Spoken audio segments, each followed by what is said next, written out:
Middle East Eye. It's our pleasure today to be speaking with the Prime Minister of Pakistan, Imran Khan. Prime Minister, have we reached an inflection point in world history with the departure of the US from Central Asia? Will the region now pivot towards China as the investor and de facto security umbrella? David, it's too early to say. Right now, events in Afghanistan are still evolving. People like us don't know where it's going to go. But the US presence no longer there. There's obviously going to be a vacuum. Who's going to fill it? China is obviously the emerging power. But the way we look at it is that, and having spoken to all the regional countries surrounding Afghanistan, everyone thinks that this is a great opportunity because Afghanistan is the trade corridor between all our countries. Central Asian countries connected to Pakistan and the Indian Ocean through Afghanistan. It's a very important country in that way. And what we would really like is that it's no longer either you're in US camp or China camp. I feel that it should be what this whole region needs: economic ties, economic connectivity. That's what we are looking for. Which brings us on very quickly to the issue of sanctions, which are being talked about. Perhaps you could talk, what is your view on that? And give us a sense, as the neighbouring country knows more than anyone else, what is the situation on the ground in Afghanistan at the moment? Well, 20 years of civil war, devastation in Afghanistan. Basically, the government only functioned in the cities. Rural areas were more or less controlled by the Taliban. So now you have a situation, Taliban have taken over. Now, I would imagine there is a lot of, when you come into power after 20 years, in our case, we came into power after 22 years, you have a lot of problem dealing with people who have given a lot of sacrifices, different sacrifices for my party, but in their case, with blood. Now, they would want to get placement in the hierarchy of the government. And yet the government is clearly trying to get international acceptability. So it wants an inclusive government. It talks about human rights and not allowing its soil to be used for terrorism by anyone. And I think this is where the world, it's a critical point for Afghanistan. The world must engage with Afghanistan. Because if it pushes it away, within the Taliban movement, I would imagine there would be hardliners. And so it can easily go back to the Taliban of 2000, 20 years ago. And that would be a disaster. Because 20 years of the NATO presence, $2 trillion down the drain, hundreds and thousands of people dead. And if it reverts back to that sort of crisis, chaos there, fertile ground for terrorists like ISIS, which is actually a real worry for all of us, especially for Pakistan. I think that it would be a total waste. It would be, what has the US got to show after that 20 years? So therefore, a stable Afghanistan government, which can then take on ISIS, and believe me, Taliban are the best bet to get rid of ISIS. That is the only option left.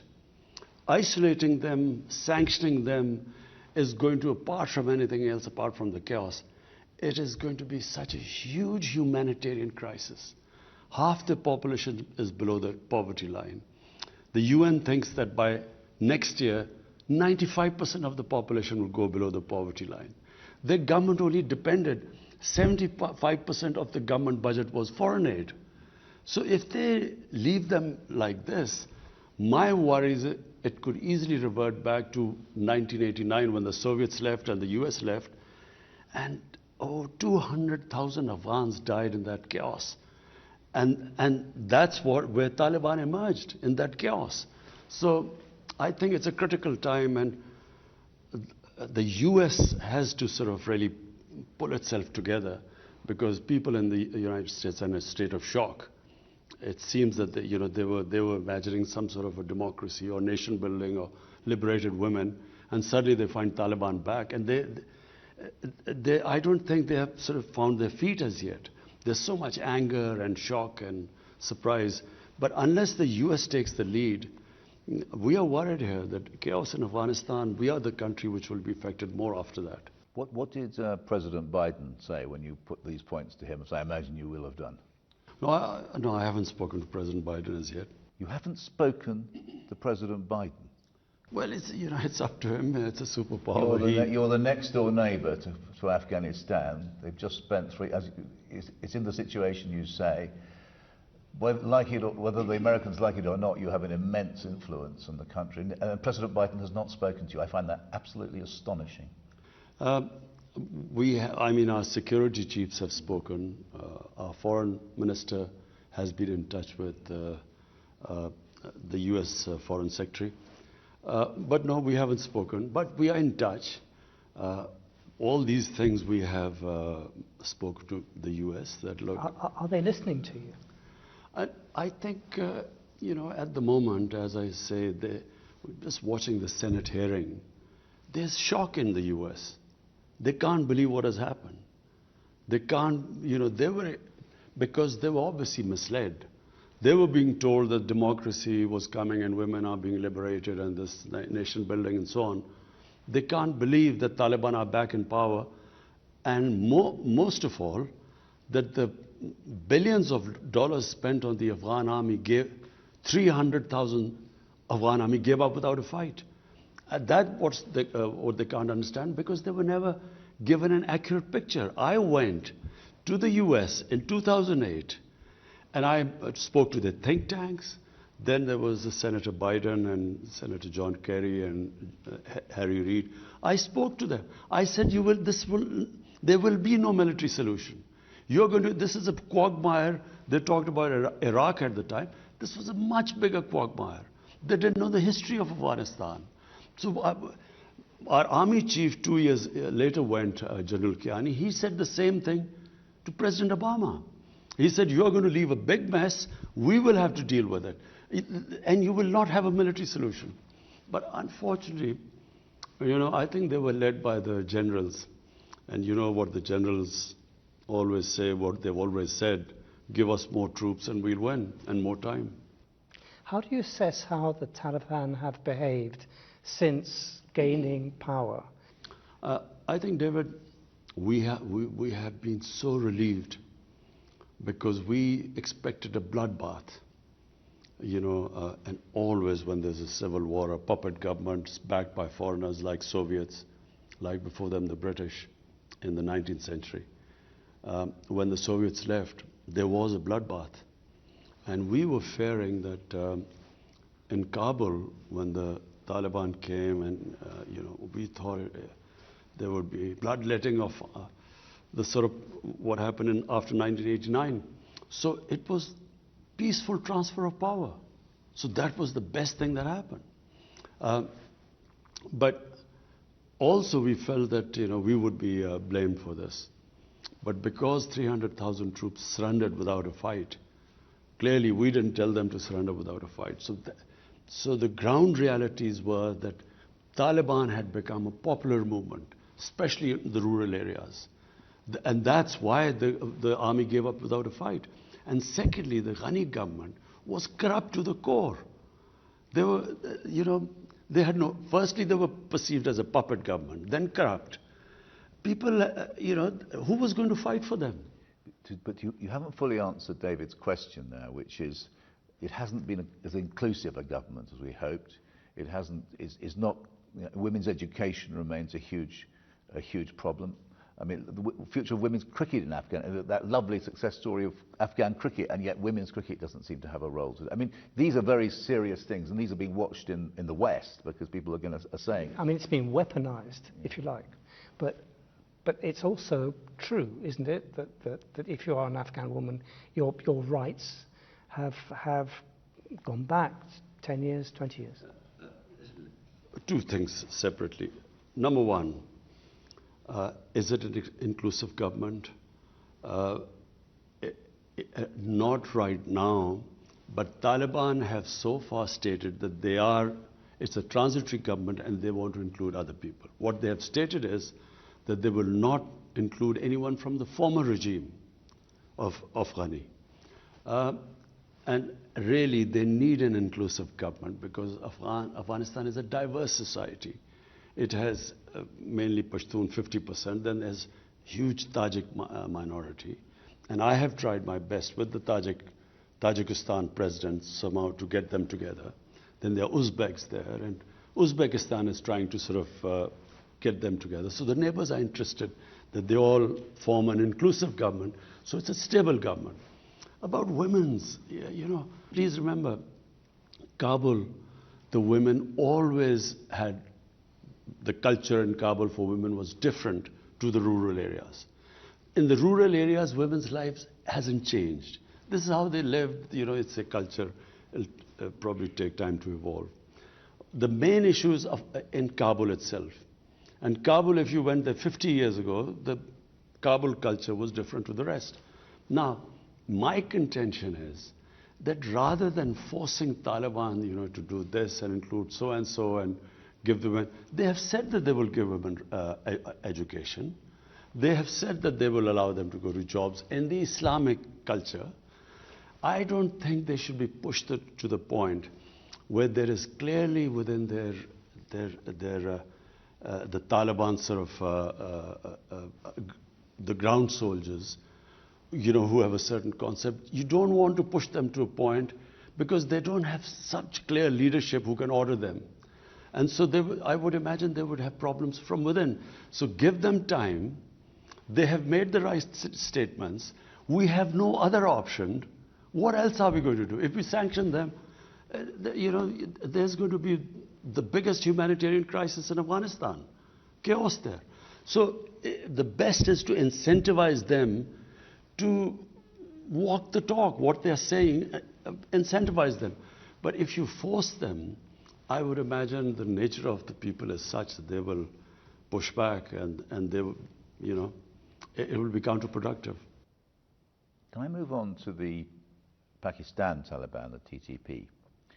I mean, on the flight over, I was rereading your wonderful book you wrote 7 or 8 years ago, Pakistan, in which you made the observation that once the Americans left, that was basically the cause of the instability, and then things would settle down naturally.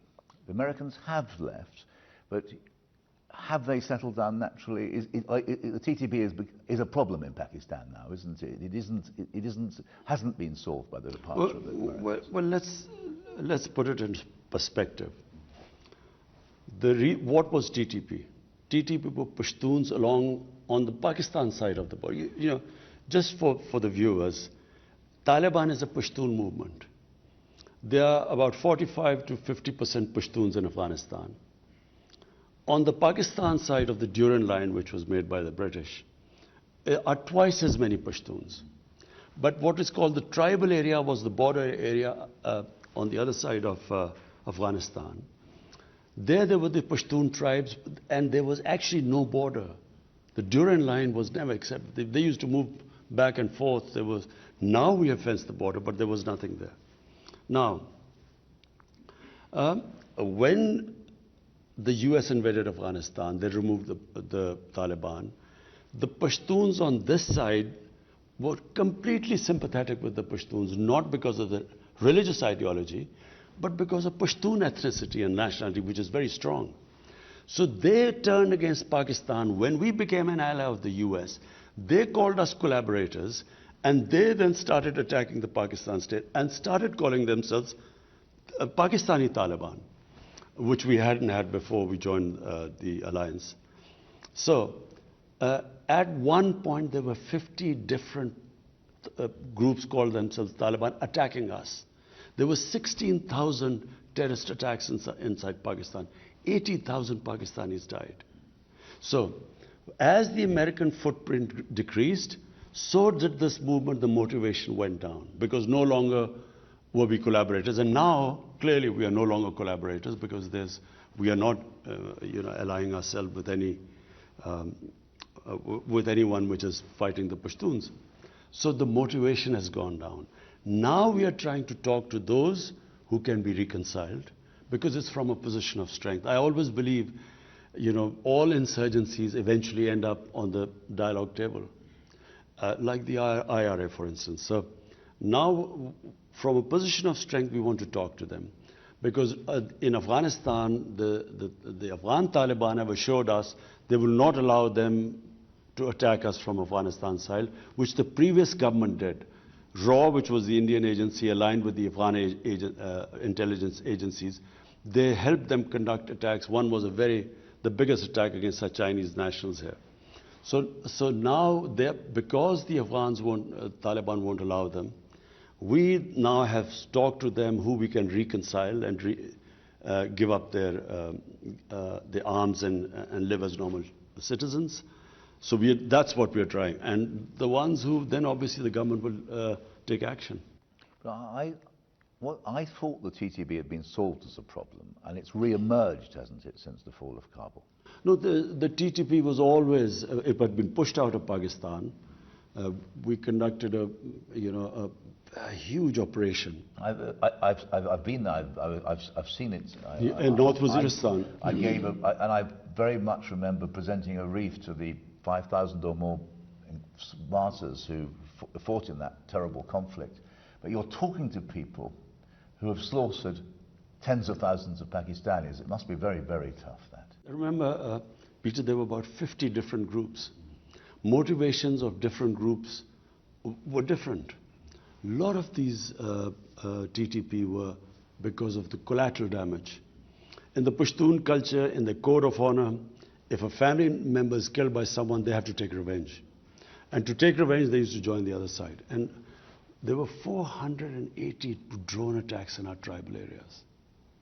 Imagine the collateral damage that caused. And secondly, the military operations in our tribal area. Whenever army goes into civilian areas, there's collateral damage. In my opinion, in Afghanistan, the Afghan Taliban, one of the Afghan ambassadors told me here, he said most of the Taliban in Afghanistan who became Taliban were because of the collateral damage, night raids, aerial bombardment. Exactly the same situation was here. What is your view of the American use of drones now in Afghanistan? I think it is the most insane way of fighting terrorism. How do you, doing a drone attack in a village, mud huts, and expecting that there won't be other casualties. And a lot of times the drone attacks targeted the wrong people on wrong information. As we saw immediately after the fall, that terrible event, immediately after the liberation or the fall, how you carried it. Well, Peter, one of the reasons which sparked off, there were two attacks which sparked off insurgency, so-called Pakistan Taliban. One was in 2004 where they bombed some people who they thought were militants but were actually our own tribal people. And the next day they bombed the funeral where there were a lot of people gathering, and that's what sparked off anger there. Then they bombed, killed 80 people and said that they were all terrorists. They announced that they had killed 80 people. Turned out they had bombed a school and 80 children had been killed. So, and then a few days later, one of the parents then did a suicide attack in one of our army academies and killed 50 recruits. So this is how I've been there, yeah. And this is how it just multiplied. So, the more collateral damage, the militants grew. And exactly same thing happening, night raids, humiliations, going into people's houses, not knowing their culture, and then aerial bombardment. So the Americans say to you, can we have a base in Pakistan to launch attacks on ISIS? What will you say? I think that they don't need a base here because we do not want to be part of a conflict again. Pakistan was the biggest collateral damage of Afghanistan. By joining the US, no country paid such a heavy price as us. 80,000 Pakistanis died. Our economy was devastated. $150 billion lost to the economy. It was called the most dangerous place in the world. Cricket teams refused. Investors refused to come. Our currency lost half its value by 2008. So 3.5 million people internally displaced. We suffered because of that. And then rather than being appreciation for this, a country which had nothing to do with 9/11, which paid such a heavy price, we were actually scapegoated. Even now in the Senate hearing, they talk about Pakistani safe havens. There were 480 drone attacks. I mean, they see everything. They even spotted vehicles down there. How would they not spot these safe havens? So, I thought we were very unfairly scapegoated for, what was obviously clearly a big failure in Afghanistan. What role do you expect China to play in Afghanistan, and how would you typify Pakistan's relationship with China now? David, the Pakistan-China relationship is 70 years old. And it is probably one relationship which has stood the test of time. I mean, in all our ups and downs, China stood with us. In all different, when I'm talking about these drone attacks and the terrorism in Pakistan because we joined the US, I mean, our economy, our debt in 10 years, 2000 to 2018, it went up 4 times from the total debt accumulated till 2008. In the next 10 years, it went up 10 times. So who was the country that came to our help? We were going belly up. It was China who helped us. And so therefore, our relationship in that sense, people remember, you always remember those who helped you in your difficult times. It does. Why the Uyghurs? I mean, there's no question that you are a senior Muslim leader, global, and you have been silent about what, at the very least, is a serious suppression of a Muslim minority in a neighboring country. Why is that? You see, Peter, I find these selective pronouncements on human rights, I think it is so immoral. Now, China is one neighbor, the other neighbor is India. In Kashmir, there are 900,000 troops who've put 8 million Kashmiris in an open prison. They have over 100,000 Kashmiris have died since 1989. The way what they are doing in Kashmir right now, and the UN reports saying what they are doing. Not one word of criticism in India, not just that, what they are doing to the minorities in India, to the Muslims in India, Muslims in Assam, the laws they have passed. It's a total racist government. Now, what I find so... Now we're going to come... Kashmir is a very serious subject. We really want to come on to that. But no, but Peter, I'm following from there. Now, they want us to criticize what's happening to the Uyghurs. We have spoken to China. The Chinese have given an explanation what is happening there. And our relationship with China is such that we have an understanding that between us we will talk to each other, but behind closed doors, because that's their nature, their culture. We do not talk about it in public. But in public, all I want to say is that why is there not such indignance about what is happening in Kashmir by the same countries that want us to talk about the Uyghurs? And my second point is Peter, that there's the whole Muslim world is in turmoil. You go on from Syria to Yemen to everywhere, the Muslims dying. We, as a government, decided that our main focus right now should be a disputed territory between Pakistan and India, where all these human rights violations are taking place. Let the world take notice of that first, then we will talk about other violations of human rights. On Kashmir, the world seems to regard Kashmir as a Pakistan national interest, and you regard this as above all as a human rights issue. How can you separate the two agendas and get the world to focus on what's actually happening in India-controlled Kashmir? You see, David, Kashmir was a disputed territory between Pakistan and India, and this was confirmed by 2 United Nations Security Council resolutions.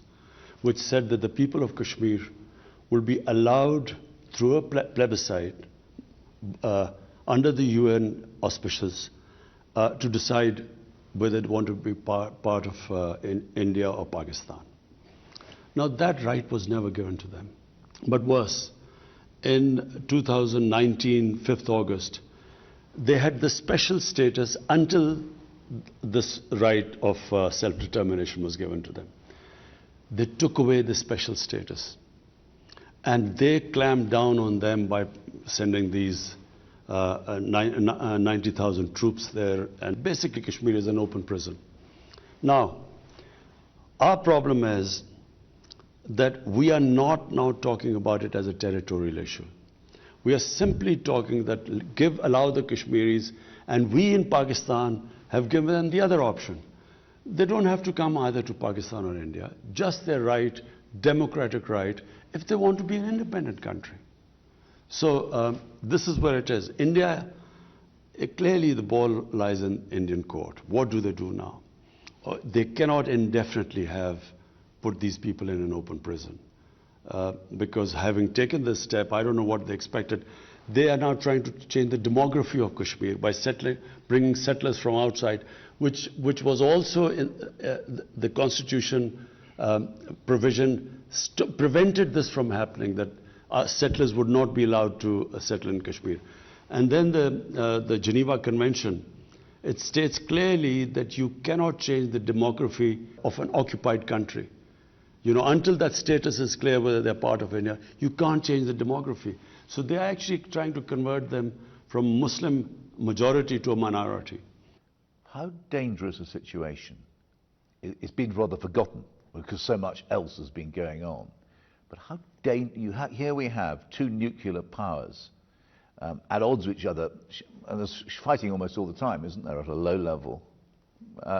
You know, how dangerous a situation is Kashmir? Peter, if you look at the flashpoints, probably the nuclear flashpoint right now in the world is Pakistan, India. Because nowhere else is there such a situation where there are two nuclear armed countries who've had 3 wars before they were nuclear armed.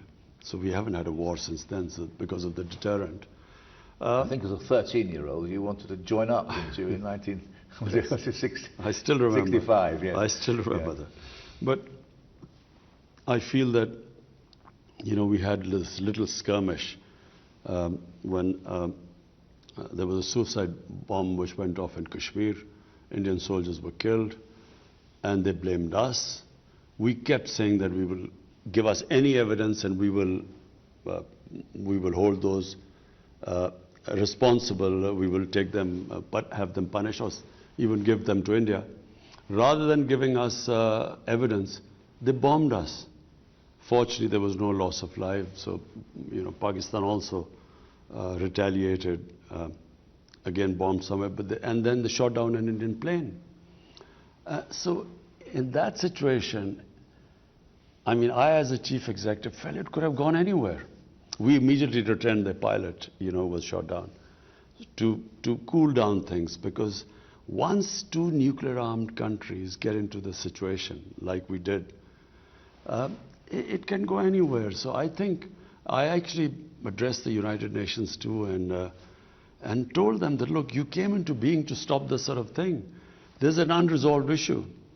It's your own Security Council resolution. In East Timor, the people were given the right. They passed a resolution. They were given a right to decide the destiny, plebiscite. They became independent. Why not Kashmir? And unfortunately, it's because of once, you know, if you're big enough, you have a huge market for other goods, that gives you the leverage actually to get away with, you know, which East Timor could not get away with. Can I ask you, all this seems incredibly familiar to Palestinians, what's happening to Indian-controlled Kashmir. It's almost as if Israel has given India the template, although that's probably a very crude way of putting it. But how dangerous is the liaison between Israel and India right now? I feel that, well, they are very close, you know. I mean, should we read it anything into it that Narendra Modi visits Israel and then he comes back and clamps down on Kashmir and, the events of 5th August 2019. Do we think that he got his instruction from there? Because that's what Israel has done. They have just built such a strong security apparatus and they just crush anything.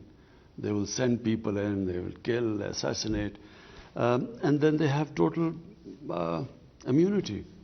They, whatever the United Nations General Assembly says, they have complete confidence in the veto power which the US has in the Security Council. So they get away with anything. And I feel that India feels, because now it is being used, or it is considered a bulwark against China, they are now part of the Quad. I feel it's the same thing. India can get away with anything. My whole point is that when they ask us to comment on human rights elsewhere, the worst human rights violation is in Kashmir. Nowhere, maybe in Israel, but nowhere are things as bad as they are in Kashmir. Were you pressurized by any Gulf country to recognize Israel? No, we weren't. No one pressurized us. In any case, Pakistan is a democratic country. There's no way we can take a decision without carrying our people with us. So there was at no point did someone whisper in your ear and say, why don't you join? This is the incentive for joining the Abraham Accords. No one did. I wonder if I could change the subject and quote what I think are very prescient words from your book about Islamophobia in Europe.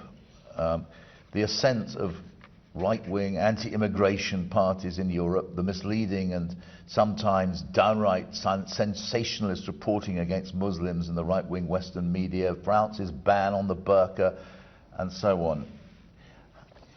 Nothing's got any better, has it over the last 7 years since you wrote those words? Peter, look, the problem is, and I blame the Muslim leadership for this too. So first, why did the Muslim leadership allow terrorism and Islam to be connected? What has Islam got to do with terrorism? Just now, this Indian variant of this COVID-19 came across, devastating the world. But the Indians said, look, don't call it Indian variant, call it Delta variant.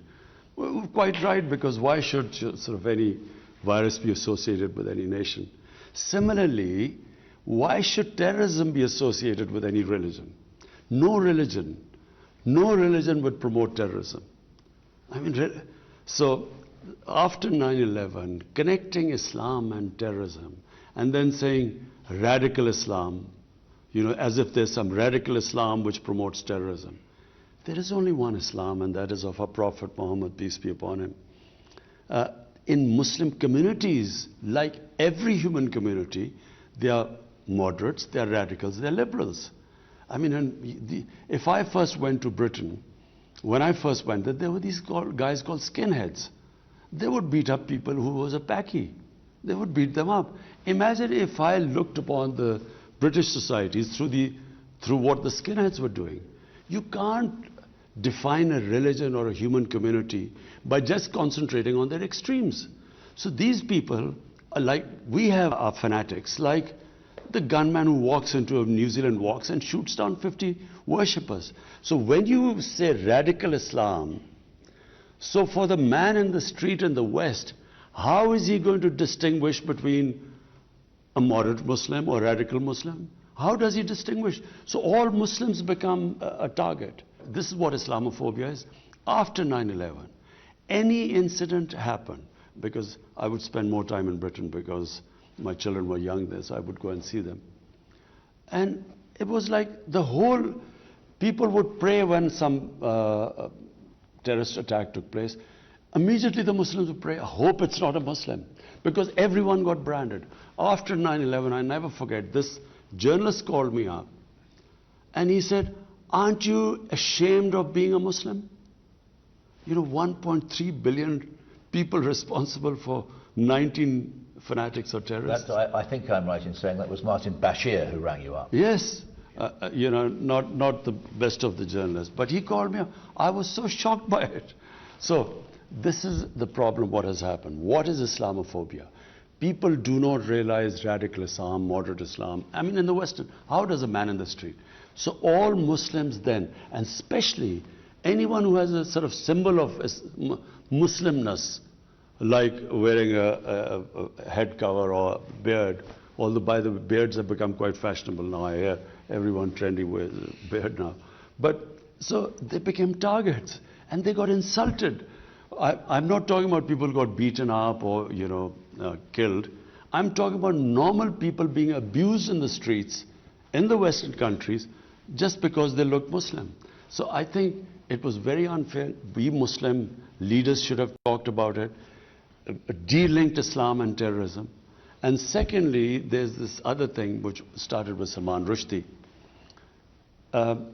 People in the West do not treat religion like we do.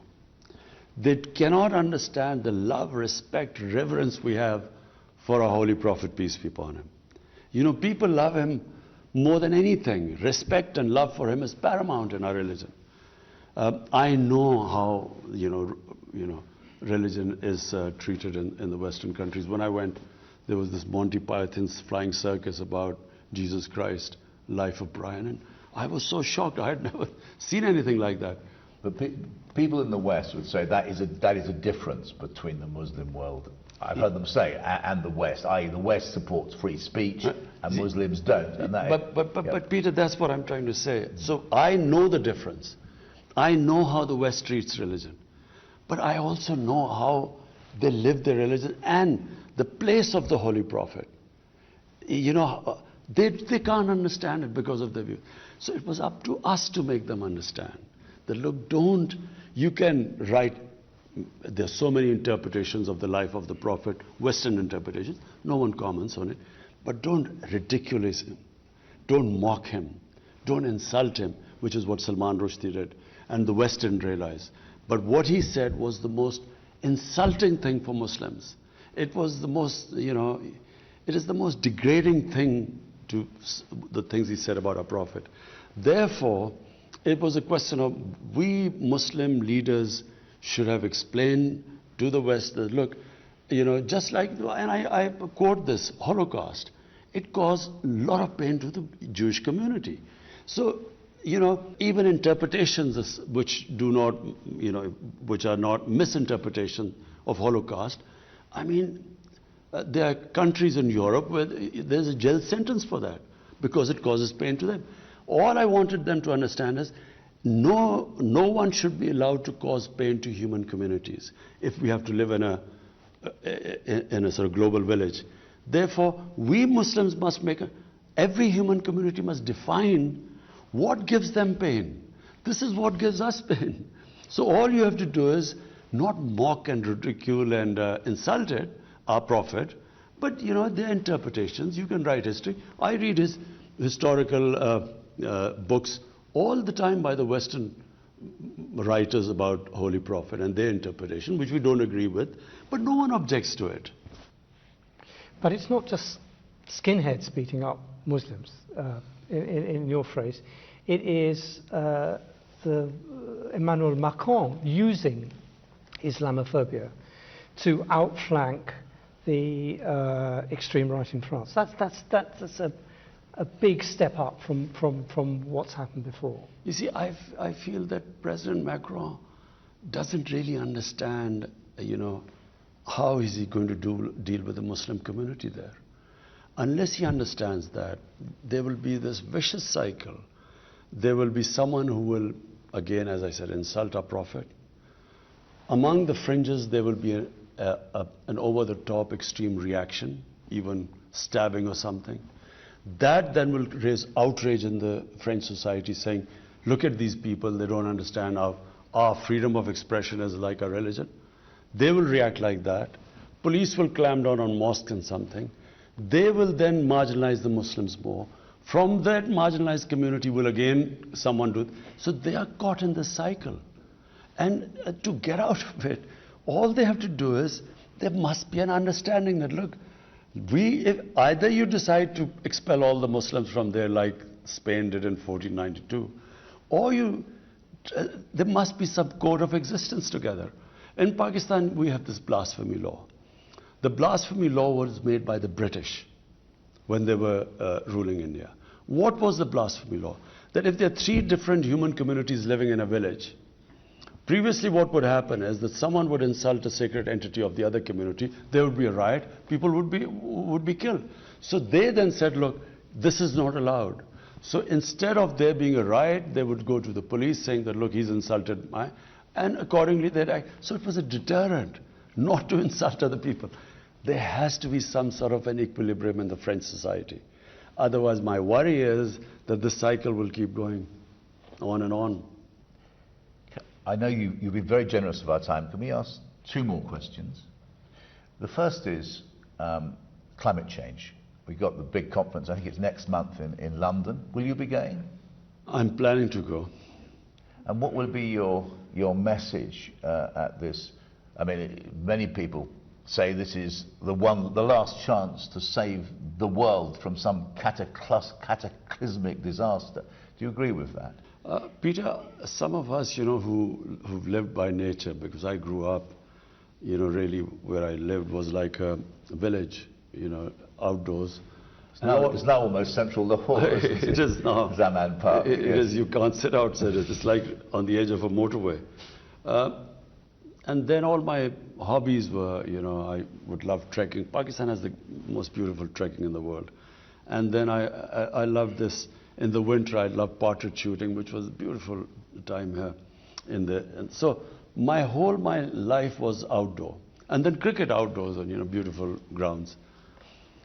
People like us saw this change coming. You could see gradually the temperature getting warmer. And people in the villages, people who live by nature, also sense this. Maybe 20 years ago you saw this happening. But the world, I think, in the last 2 years, have suddenly discovered these strange weather patterns. And countries affected, like I'm in Germany, look at what happened in Germany and so on. So, and the fires that are in California, Siberia, in Mediterranean countries. So, people have begun to realize that we are really now, the human survival instinct has, I feel, kicked in. They are realizing that if we keep going at this rate, things are just going to keep getting worse. And therefore the emergency. My only worry is that the countries that are responsible for these carbon emissions are the developed industrialized countries. They are the ones who are really responsible for the high percentage of emissions. But I feel that they are making the right noises, but they are not willing to take the hard decisions because it is going to be difficult. When you change to renewables, it's going to be difficult, a little painful. Already they are talking in Europe about, the gas prices going up and so on. So I think that unless and until they walk the talk, what they are saying, they then, do it. They put their money where their mouth is. It's not going to happen because when you worry about your elections, you worry about unemployment. And with Donald Trump, he was quite forthright. He didn't even hide behind any euphemisms. For him, progress, growth rate, jobs were more important than climate. Now, unless climate becomes more important than this, I'm afraid we will have a lot of conferences, but for electoral purposes, people will make the right noises. But what do you want COP26? I think it's COP26 to do. Well, for a start, look, it has a financial cost. If you want to really make an impact, you have to spend money on that. So clearly, countries like us, we're punching above our weight. We're planting 10 billion trees in this country. 10 billion now. 10 billion. We started 1 billion. We achieved that. We planted 2.5 billion right now. We are on our way to 10 billion. And then we are cutting down, we had coal power plant in the schedule. We scrapped that. And there's one going which, if we get some funding, we're willing to change that to, to renewables. And then we're trying to preserve, we're making different ways of preserving, our water supplies and increasing our oxygen, cleaning our rivers. Whatever we do, unless the richer industrialist countries, unless they take steps, I'm afraid, we don't, our contribution to emissions are negligible, about less than 1%. To move on, finally, apparently you used to be a cricketer. England, the ECB cancelled a 5-day tour of Pakistan against the advice of the British High Commission, apparently. What was your reaction, given that all that Pakistan had done for English cricket in the last 2 years of those 2 tours, they come to the rescue during COVID, and then the English Cricket Board just cancels with no real... what did you make of that? What message did that send? Well, I've seen the evolution of Pakistan-England cricket ties over the years and with the other countries. I think that there is this, still this feeling in England that they do a great favor to play for countries like Pakistan. One of the reasons is that obviously the money is a big player now, for the players as well as for the cricket boards. Indian cricket board now is the richest cricket board in the world. The money lies in India. So India basically now controls world cricket. I mean, they do whatever they say go. No one would dare do that to India, because they know that the sums involved, India can sort of produce much more money. So therefore, I felt that it was, I think England let itself down. I didn't criticize, I didn't say anything. But I think England let themselves down because I expected a bit more from England. I did not expect them, just unilaterally without even consulting anyone. And of course, the biggest worry of protection of the foreign teams is for us. Imagine if something happens in Pakistan to a team, we are responsible. And we have one of the best intelligence agencies in the world. So I checked thoroughly. We had completely secured everything. I mean, even the New Zealanders, they got scared and they left. But in the end, I didn't really comment on it. I think the teams let themselves down. I think New Zealand let itself down by just from the stadium cancelling a tour on something which we know was a fake news, which was initiated by some Indian through Singapore. We know that. And, they got worried and they left. And then England, without even consulting anyone, they left. I think England let themselves down. And let Pakistan down too, because it's very important, isn't it, that after the terrible events a decade ago with the Sri Lankan team, that you've had this long period of coming back to world cricket, and then suddenly at the very last minute for England to turn their back on you, it was a kick in the teeth. It was disappointing, but I think England should analyze what they've done, the England team. They should ask themselves the question. What would they think if some country did that to them? That when they were finally, and they had gone to that country in difficult times when no other team would tour, and Pakistan went to England at that time when there were COVID restrictions. And then, how would they have felt if it had happened to them? Thank you very much, Prime Minister. Pakistan उस वक्त England गया जब वहां पर situation ठीक नहीं थी। England और न्यूजीलैंड के फैसले ने क्रिकेट के मामले में मायूस किया। भारत इस वक्त पूरी दुनिया में क्रिकेट को कंट्रोल कर रहा है, जो कि सरासर ज्यादती है। उन्होंने कहा किसी भी गलत खबर पर फैसला कर लेना अक्लमंदी नहीं, इंग्लैंड और न्यूजीलैंड को ऐसा नहीं करना चाहिए था। वजीराज़म Imran Khan Middle East Eye news को इंटरव्यू दे रहे थे। उन्होंने कहा कि मगरिब के क़यादत को मुसलमानों के जज्बात का एहतराम करना होगा। अफगानिस्तान में एक जामे हुकूमत चाहते हैं। वज़ीर-ए-आज़म इमरान खान ने मजीद कहा कि पाकिस्तान खित्ते में इक्तिसादी ताउन का फरोग चाहता है। अफगान जंग में अमेरिका का साथ देने पर पाकिस्तान को भारी नुकसान उठाना पड़ा। हम किसी भी मुसल्लह तनाज़े का दोबारा हिस्सा नहीं बनना चाहते हैं। अपनी नाकामियां छुपाने के लिए पाकिस्तान को अफगानिस्तान में कुर्बानी का बकरा बनाया गया। इस्लाम अमन का मजहब है।